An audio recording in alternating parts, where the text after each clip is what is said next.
దేశవ్యాప్తంగా 10 రాష్ట్రాల్లోని 24 రాజ్యసభ స్థానాలకు ఎన్నికల షెడ్యూల్ విడుదలైంది. జూన్ 18న పోలింగ్ జరగనుండగా అదే రోజు ఓట్ల లెక్కింపు చేపట్టనున్నట్లు కేంద్ర ఎన్నికల సంఘం ప్రకటన విడుదల చేసింది. ఉదయం 9 నుంచి సాయంత్రం 4 గంటల వరకు పోలింగ్ ఉంటుంది. 5 గంటలకు కౌంటింగ్ స్టార్ట్ అవుతుంది. జూన్ 1 నుంచి నామినేషన్ల స్వీకరణ మొదలు కానుంది. ఆంధ్రప్రదేశ్లో 4, గుజరాత్లో 4, కర్ణాటకలో 4, మధ్యప్రదేశ్లో 3, రాజస్థాన్లో 3, జార్ఖండ్లో 2, మణిపూర్, మేఘాలయ, అరుణాచల్ ప్రదేశ్, మిజోరంలలో ఒక్కొక్క రాజ్యసభ స్థానానికి ఎన్నికలు జరుగుతాయి. అలాగే మహారాష్ట్ర, తమిళనాడులో ఖాళీ అయిన 2 రాజ్యసభ స్థానాలు కూడా అదే ఉప ఎన్నిక నిర్వహించనుంది ఈసీ. రైట్, ఇక రాజ్యసభ ఎన్నికలకు సంబంధించి మరిన్ని అప్డేట్స్ మా కరెస్పాండెంట్ వెంకటేష్ న్యూఢిల్లీ నుంచి ఇస్తారు. వెంకటేష్, చెప్పండి, జూన్ 18న ఎన్నికలు, అలాగే అదే రోజున రిజల్ట్స్ కూడా వెలువడనున్న నేపథ్యం చూస్తున్నాం. ఏంటి మీ దగ్గర ఇన్పుట్స్?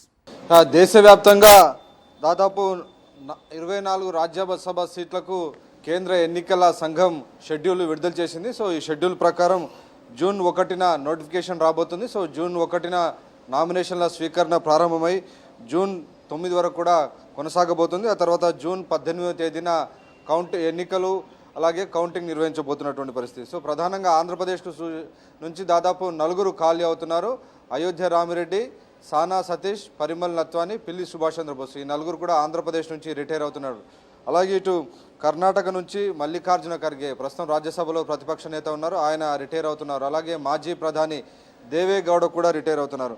మధ్యప్రదేశ్ నుంచి దిగ్విజయ్ సింగ్, అలాగే రాజస్థాన్ నుంచి కేంద్ర మంత్రి రవనీత్ సింగ్ కూడా రిటైర్ అవుతున్నటువంటి పరిస్థితి. సో ఈ నేపథ్యంలో ఈ ఎన్నికల్లో మెజారిటీ స్థానాలు బీజేపీ కైవసం చేసుకునే దిశగా ముందు కదులుతోంది. ప్రధానంగా ఆంధ్రప్రదేశ్లో 4 ఖాళీలు ఉన్నటువంటి నేపథ్యంలో బీజేపీ గరిష్టంగా 2 స్థానాలు కోరుతున్నట్టు తెలిసింది. ఒకవేళ 2 స్థానాలు కనిపిస్తే ఖచ్చితంగా ఒకటి తమిళనాడులో బీజేపీకి అధ్యక్షుడిగా పనిచేసినటువంటి అన్నామలైకి కేటాయించాలని బీజేపీ యోచిస్తున్నట్టుగా సమాచారం అవుతుంది. మరొక సీటు స్థానిక నేతకు ఇవ్వాలనేది బీజేపీ ఆలోచన.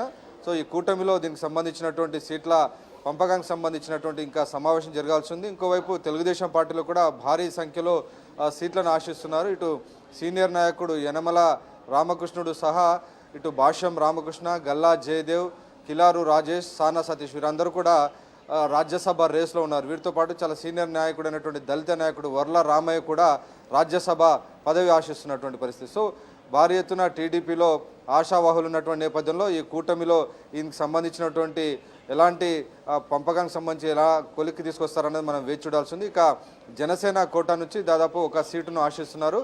మొదటి నుంచి కూడా పవన్ కళ్యాణ్కు ఆర్థికంగా అండదండలు అందిస్తున్నటువంటి లింగమనేని రమేష్కు రాజ్యసభ సీటు ఇచ్చేటువంటి అవకాశం ఉందని ప్రధానంగా తెలుస్తుంది. సో 4 సీట్లు ఉన్నప్పటికీ ఆశావాహుల సంఖ్య దాదాపు డజన్ వరకు కూడా ఆశావాహుల సంఖ్య ఉన్నటువంటి నేపథ్యంలో కూటమిలో ఈ అంశం ఖచ్చితంగా ఒక చర్చను లేవనెత్తేటువంటి అవకాశం మనకు కనబడుతుంది. ఇంకోవైపు ఈ 24 సీట్లలో ప్రధానంగా బీజేపీ వీటిపైన ఫోకస్ పెట్టి రాజ్యసభలో తన యొక్క సీట్ల సంఖ్యను పెంచుకోవడం ద్వారా ఇప్పటికే బీజేపీ హైయెస్ట్ మెజార్టీతో ఉన్నటువంటి నేపథ్యంలో కంప్లీట్ సింపుల్ మెజార్టీ దిశగా బీజేపీ తన సంఖ్యను పెంచుకునేటువంటి ప్రయత్నం చేస్తుంది. సో జూన్ 18న ఇది పూర్తవుతే జూన్ 18 తర్వాత ఏ క్షణమైనా కానీ కేంద్ర మంత్రివర్గ పునర్వ్యవస్థీకరణ దిశగా పావులు కదపబోతున్నారు. Hari. Right Venkatesh, thanks for the inputs.